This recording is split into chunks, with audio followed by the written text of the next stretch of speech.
నమస్తే, welcome to news live.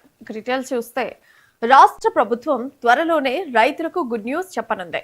Municipal ఎన్నికల ప్రక్రియ ముగిసిన వెంటనే రైతు భరోసా పథకం కింద పెట్టుబడి సాయాన్ని రైతుల ఖాతాల్లో జమ చేయాలని నిర్ణయించింది. యాసంగి సీజన్ కు సంబంధించి రైతు భరోసా నిధుల విడుదలకు ప్రభుత్వం అన్ని ఏర్పాట్లు పూర్తి చేసింది. ఎకరానికి 6,000 చొప్పున అర్హులైన రైతులకు ఈ సాయాన్ని అందించనున్నారు. ఇందుకు ఫిబ్రవరి 17 తేదీని ముహూర్తంగా డిసైడ్ చేసినట్లు తెలుస్తోంది. అయితే ఇవాళ సాయంత్రం 6 గంటలకు సీఎం రేవంత్ రెడ్డి తన నివాసంలో మంత్రులతో కీలక సమావేశం నిర్వహించనున్నారు. ఈ సమావేశంలో రైతు భరోసా నిధుల విడుదలతో పాటు స్థానిక ఎన్నికలకు సంబంధించిన అంశాలపై చర్చించే అవకాశం ఉంది. అలాగే జెడ్పీటీసీ, ఎంపీటీసీ ఎన్నికల నిర్వహణకు కూడా ప్రభుత్వం సిద్ధమవుతున్నట్లు తెలుస్తోంది. మున్సిపల్ ఎన్నికల విజయం తర్వాత కాంగ్రెస్ పార్టీ మరింత బలంగా స్థానిక సంస్థల ఎన్నికల్లో పాల్గొనేందుకు ప్రణాళికలు రచిస్తోంది.